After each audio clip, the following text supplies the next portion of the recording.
guys, welcome back to my channel. I have not filmed a video in a very long time. I have not filmed a cooking video in also a very long time. And my homegirl Joanna Gaines has a new cookbook out, so you know I had to get it.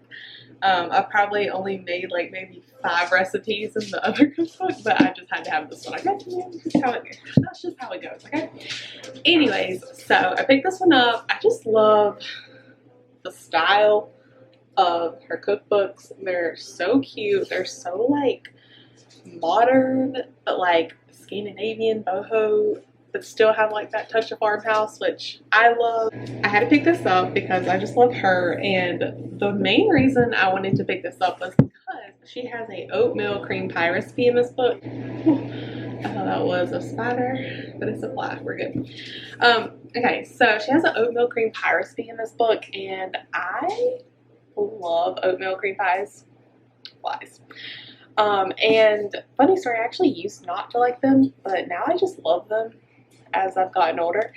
And I think it was Aspen Ovard, the YouTuber, like some vlog or something she did. She went to some place and they had homemade oatmeal cream pies, and I was like, wow, that is genius.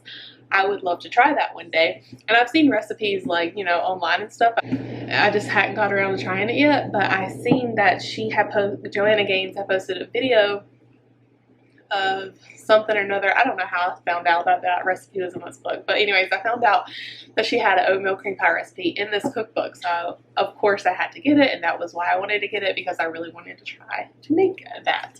So long story short, that's what I'm going to be making today from her cookbook. I've looked through it already. There's like a ton of recipes that sound super good. I think I like this one more than the old one because she has like a whole section of just homemade stuff. Like homemade bread, homemade tortillas, pizza dough. Like, I don't know, I just really like the way that this cookbook is laid out. She even has like a section of like seasoning blends, which I thought was really cool. So I don't know, I just really like this one. This is like my favorite one, I think. So I'm going to go ahead and get started on that, and we're going to see how it goes and if it's easy. The only thing I don't have for that recipe is molasses, and that's literally probably the secret ingredient. I just have a feeling because it's just so random. But there's only like 1/4 teaspoon of molasses in this recipe, and I'm just going to do it without the molasses. I think it'll be fine.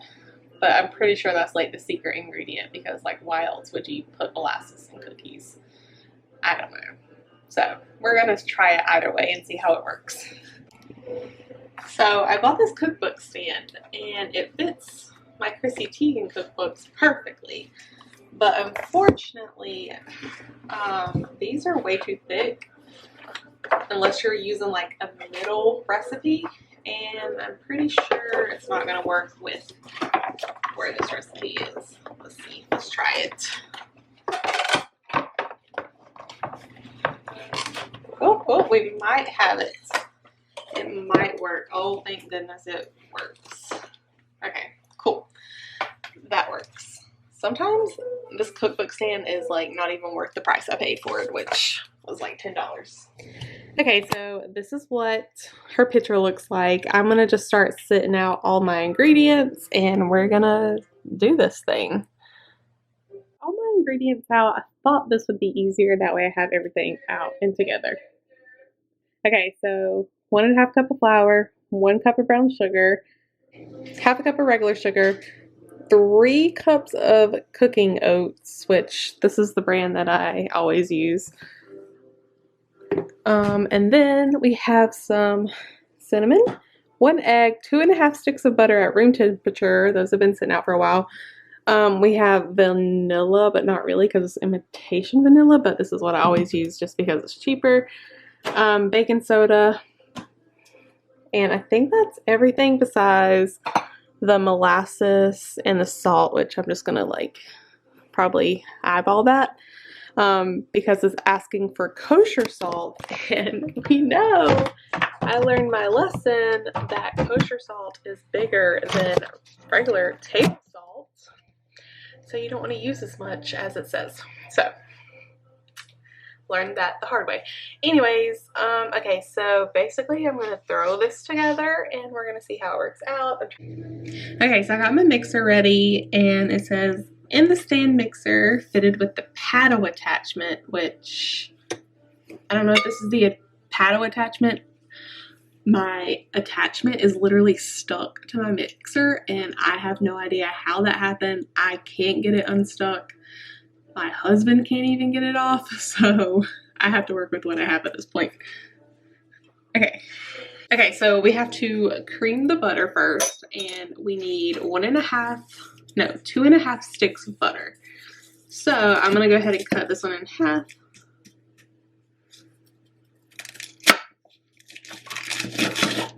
And I'm gonna save the other half because we'll need that later for like the sugar or the filling. I'm gonna throw the butter in here.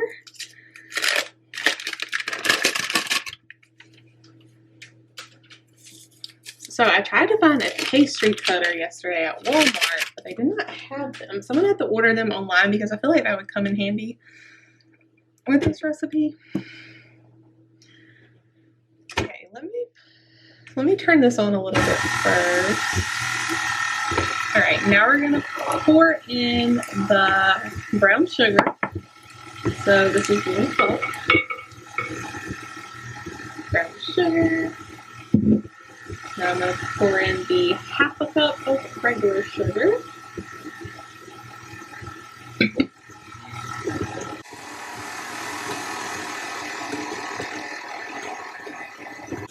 Okay, so I'm supposed to beat this for like 2 minutes until it's light and fluffy. It looks fluffy to me. So while that's doing that, it says go ahead and add the egg and then the vanilla. Slowly beat in the egg. So maybe I should turn the thing down a bit.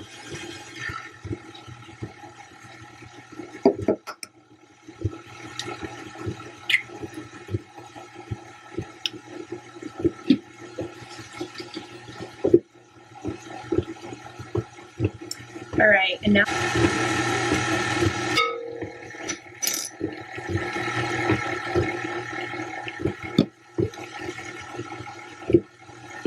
okay, so this is where you would add the molasses, which we don't have. So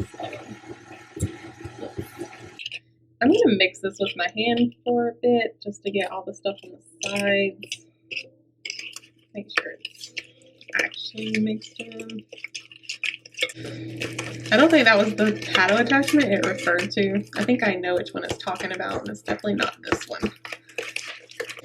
I also like how cookbooks just automatically assume that you have a giant hand mixer with different attachments, because I have not read any of my recent cookbooks that just say like whisk it or with the hand mixer, like the old school hand mixers. They just automatically assume you have one of these with different attachments. Okay, so let me turn that on for a little bit longer.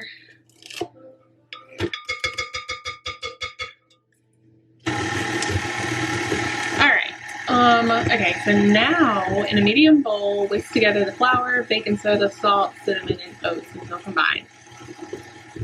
And then you're gonna add that into this on low speed. I have my cute little bowl. I don't use this bowl unless I'm filming a video. Just wanna throw that out there. I'm gonna pour my flour into this. I'm gonna turn that off for a minute because I think it should be good to go. Okay. Also, I never cook with my hair down, but for the sake of this video, I wanted to look somewhat decent, so I'm probably not going to share these with anybody because there probably is going to be hair in my food. So, alright, I need the baking soda, which you guys are sitting on, so let me just move you guys.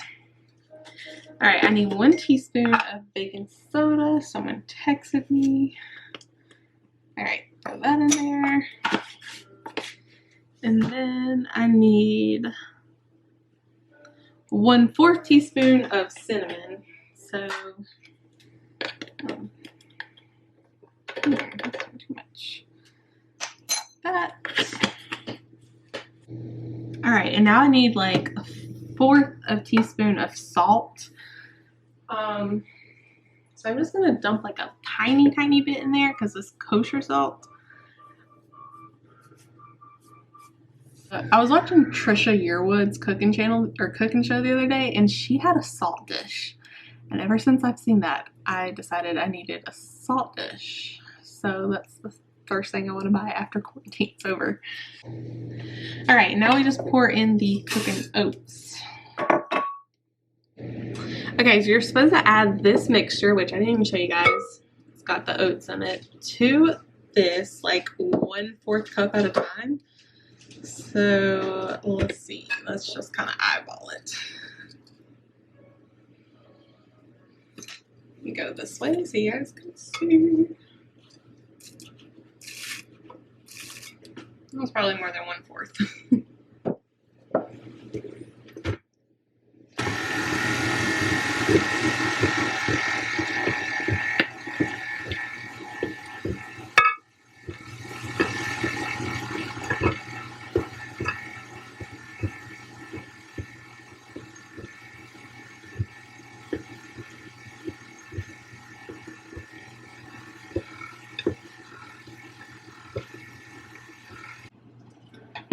Okay, so I'm just gonna mix this a good few times with my spoon.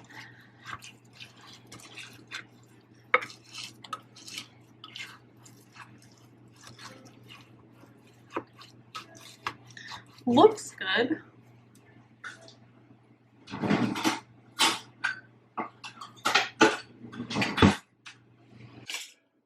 Alright, so now I have to put the cookies, this is the cookies, onto the pans. I'm going to use aluminum foil. It also said to put the oven on 375, but my oven has been acting a little funky lately, and I feel like it's getting like super hot every time I cook something. So I'm going to put mine on 350 and just like watch the cookies, and if I have to cook them a little bit longer, I will. But let's see, 1/2 inch tablespoon to scoop the dough out, which I'm just going to use this. I would think that would be about that. And they need to be 2 inches apart. It says about 10 on each cookie sheet. So I really need to follow this direction because I don't want them to like stick together, and I always just throw cookies in a pan and they all just like kind of mold together when I'm just making them like casually. So I really need to follow that direction. How does this thing work? Okay.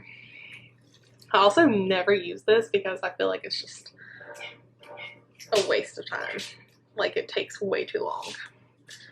Also, I was watching this one girl's Instagram story the other day, and she like cooks a lot of stuff, like desserts, and she had made cookies, and I don't know what kind of contraption she had, but she had found something that like perfectly rounds out her cookies, which I've literally never even thought of because like obviously I'm not like a baker, like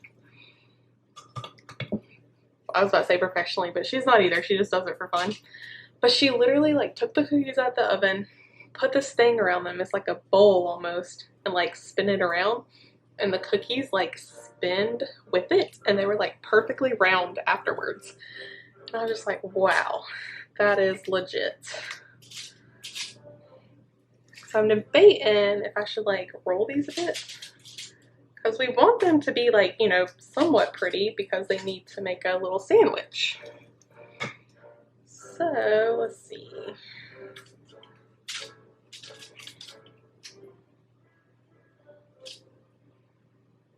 I don't know how I like this little dipper thing. Okay, I have my cookies laid out. I went back in and kind of like rounded them. So these I did with the scoop, but these I just kind of like eyeballed it because this thing gets on my nerves. It just, I don't know.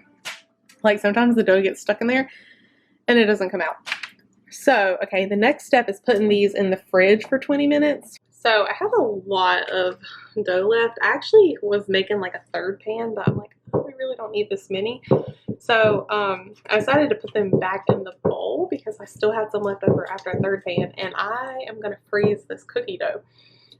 I've done that before and it turned out fine, so I'm going to do that. Like, Just because we definitely don't need that many pans of cookies. So basically how I do that, in case you're wondering, put the dough on a layer of parchment paper, like this. And I'm going to fold this over and kind of flatten it out a bit. And I'm going to tape it together. Let me go get my tape. I just put it in a freezer Ziploc bag, and usually I'll write like the date on it so I know when I put it in there. But it's nice because, you know, you can just have dough already made for a day when you're craving something sweet and don't really want to put like all the work into making homemade cookies like all over again. So I'm gonna put this in the freezer with the date on it and have homemade oatmeal cookies later. Okay, so still waiting. Okay, well, first of all, the 20 minutes is up, but I'm cooking a pizza in my oven right now, so I gotta wait for that to get done. I think it has like 5 more minutes. Then I'm gonna put one of the cookie sheets in there. I went ahead and cleaned up my mess. Cleaned up the stand mixer. This thing's a pain in the butt to clean because this is stuck up there. But I need this again for the cream, which is the next step. So basically I'm gonna eat lunch and then I'm gonna like go ahead and cook the cookies. You have to cook them 1 sheet at a time. So I'm gonna do that, let them cool, and then I'll probably start on the cream. So it needs 1.5 stick of butter.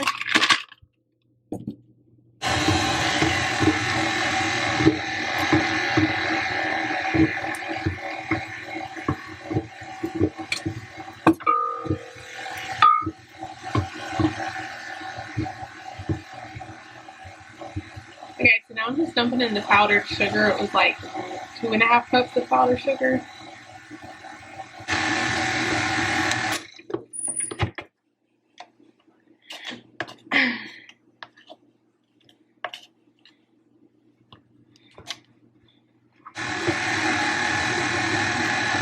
Okay, now we need 1 teaspoon of vanilla.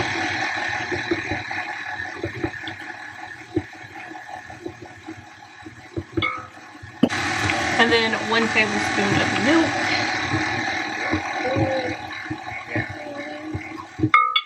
Okay, so I've let this cream for quite a bit, and this is what we have. Like, I literally turned around to take the cookies out the oven, and it did not look like this, and now it looks like this, so I think that looks pretty good. You're supposed to do this for like 4 minutes. Okay, so this is what the cookies are looking like. They're kind of like small. Okay, these aren't that small, but these ones are small. And with this, okay, so with these ones, I took the spatula and I like flattened them like this.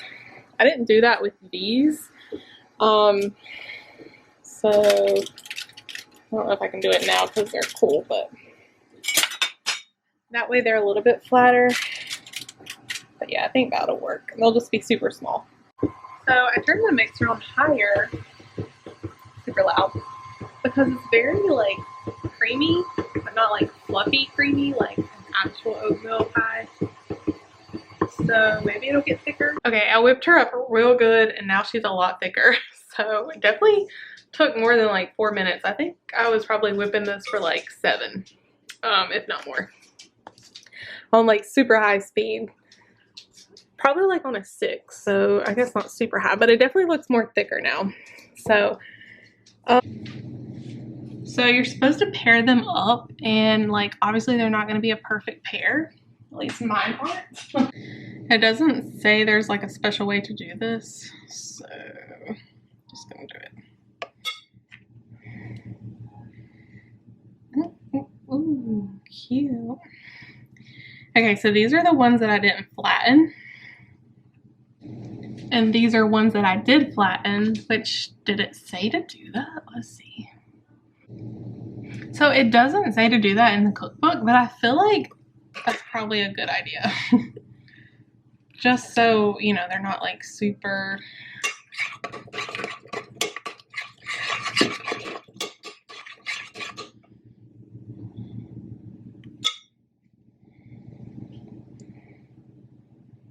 Oh, okay. Cute, cute, cute. Oh my god, they're so cute. So somehow I only have 8, but so like one of them broke. I have like 2 cookies left, but one broke, so I just have like an extra cookie now. Wait, don't do that yet. Okay, that looks pretty good. Focus. Alright. So I have Joey with me, and we're gonna test them out. They're kind of slipping off each other. Oh, they melted a little bit. Okay. Act normal. Oh my god.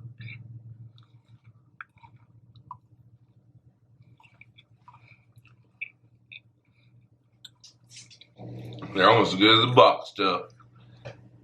Almost. I gotta figure out the cream. Nah, that's good, man. The cream isn't perfect. I love a good cream pie.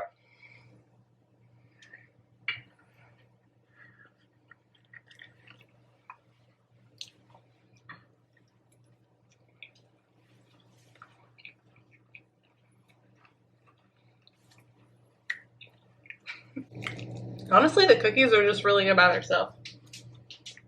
Like, I would make the cookie recipe. You know you don't like open cookies. I know, but these are really good. I know. Okay. So, I think if I had used the molasses, it probably would have made the cookie actually darker. But they taste really good without the molasses. And hope you guys enjoyed. Bye! Hey guys, so I'm back to show you that these have been sitting for like a good hour.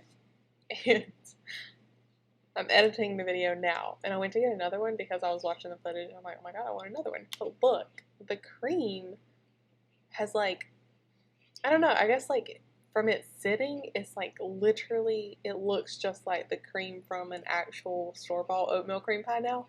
And it tastes way better. Like it tastes so good now that it's set for like a good hour. I don't know why that is. Like I just put them in a container and had them sitting on my counter. But like it literally looks perfect, tastes perfect. These are my new favorite thing. Like I love them so much. So these are definitely the cookies I didn't flatten. And I was like, I was watching the footage back, and I like forgot what I was about to say at that part. But I think I like them flat better because they're not as like wobbly, and I feel like they look cuter like presented. So yeah, I'll definitely be flattening these out next time. They turned out perfect. They're like so perfect. I think I would make the cookie, I like the size of these, but yeah, just flatten them out would be more perfect, I think. But the cream actually turned out really good. I'm very surprised.